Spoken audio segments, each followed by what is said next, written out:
Wabi-Sabi is an aesthetic, art form, and philosophy primarily concerned with accepting the impermanence and transient nature of life. It is embracing beauty that is imperfect and quaint. An example would be a teacup that is cracked. Instead of viewing the cup as ugly or broken, as it would be seen in other cultures or other modes of aesthetics, the crack itself adds another dimension to the beauty of the teacup.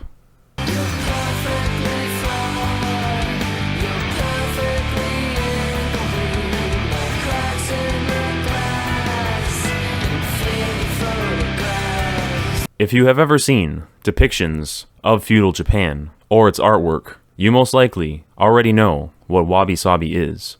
You just didn't know that there was a name for it. Wabi-Sabi has a minimalist quality to it, but differs from Western standards of minimalism, whereas Western minimalism is sleek, modern, symmetrical, and lacks any defining character whatsoever.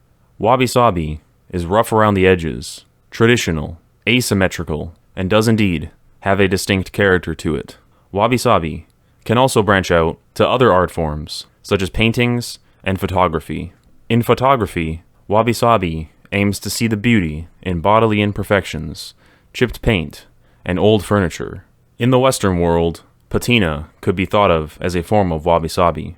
Patina is that green film that covers old metal as a natural result of decay. Old buildings and statues will have that distinct green coloring, even though those monuments did not have that color when they were built. Craquelure is another example. This fine pattern of dense cracking gives paintings an aged look.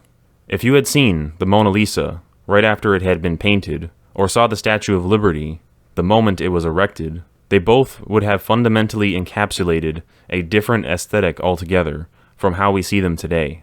Aging is a theme of Wabi-Sabi. It is one of the few aesthetics where the elderly are seen as possessing a beauty of a sort. So how do aesthetics differ in our brave new world? Globohomo is an aesthetic, art form, and philosophy primarily concerned with forcing an artificial, impermanent, and transient nature of being, and is in fact a denial of the nature of life. Far from seeing the beauty in imperfection, it denies that beauty even exists, and insists that everyone is perfect the way they are, because there are no standards.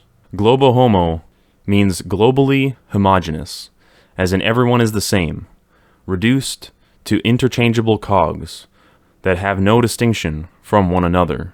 This is why we intrinsically find it unappealing and ugly. No person in the corporate Memphis art style has any distinguishing features. They are androgynous, racially ambiguous, and even their size is distorted.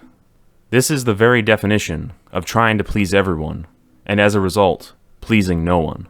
This style is completely hyper-real and does not capture what anyone actually looks like. Unlike Wabi-Sabi, it is the opposite of wholesome and authentic. It is fake to the core. Unlike the cozy minimalism of Wabi-Sabi, Globohomo is maximalist in both senses of the word. It pushes an extreme worldview that no one really believes in, and also is extremely extra and tries to incorporate itself into everything. It's really hard not to compare Globohomo to the Borg from Star Trek. I know it's cliché, and even I have referenced it before in my videos, but I can think of nothing more applicable to it than "you will be assimilated, resistance is futile." Even the Globohomo flag seems to be trying to assimilate everything. It's pretty insane.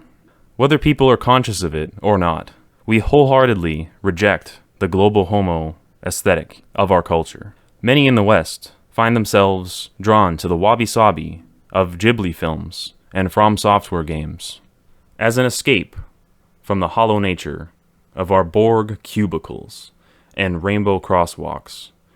Our Western culture itself is cracked and aged, a shell of what it once was.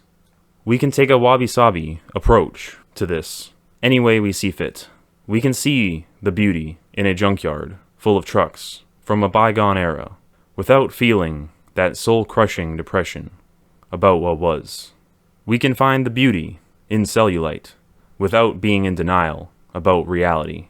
We can watch old black and white films and admire the chiaroscuro.